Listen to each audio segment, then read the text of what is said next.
President Biden is in Israel in a sign of solidarity, meeting with families whose loved ones have been kidnapped.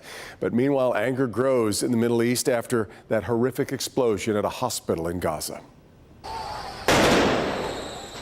Amid seething tensions in the Middle East, President Biden making a brief but politically potent visit to Israel. You are not alone. Reaffirming U.S. support for Israel's fight after the brutal Hamas terror attack and seeking to contain the bloody conflict following a devastating blast at a hospital in Gaza that killed hundreds of civilians and roiled anger and agony in the surrounding countries where protests erupted.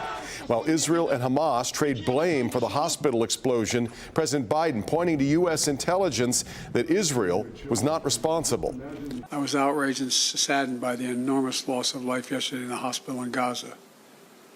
Based on the information we've seen to date, it appears the result of an errant rocket fired by a terrorist group in Gaza. The president's planned summit with the leaders of the Palestinian Authority, Egypt, and Jordan canceled in the wake of that blast. While President Biden announced $100 million in new U.S. humanitarian aid for Gaza and the West Bank, along with an agreement that Israel would allow food, water, and medicine from Egypt into Gaza as civilians flee Israeli airstrikes.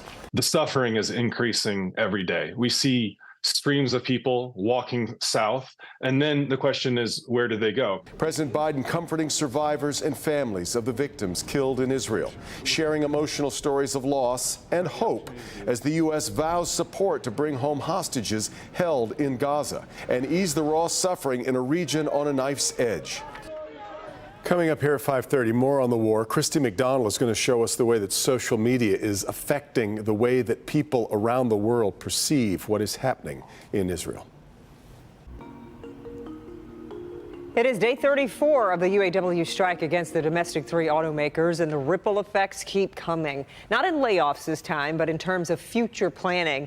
And it's all because of what General Motors isn't going to do. Business editor Rod Maloney is live in the newsroom. Rod, this has a lot to do with Wall Street. Indeed it does, because all of the domestic three automakers spend time at least once a year with Wall Street analysts to let them in on what they're planning for future product, how they see their business going forward. And GM planned to do this November 16th this year. Now it won't.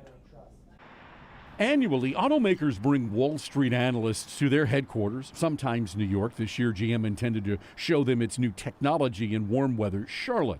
But last week, GM sent analysts an email telling them that it's not going to happen now because of the strike. The company today saying it made this decision so management could concentrate on the strike. Many on Wall Street weren't surprised and now are believing that the strike is very far from settlement. Auto Forecast Solutions Vice President Sam Fiorani tells Local 4 it certainly makes sense. Coming up with an announcement during the middle of the union's negotiations is problematic because everything's insecure. We don't know what's going on, and until you know what's behind you, you can't talk about what's ahead. The company now expects to hold its Investors Day next March. Stellantis yesterday announced it's not going to the Consumer Electronics Show for much the same reason GM canceled the Investor Day.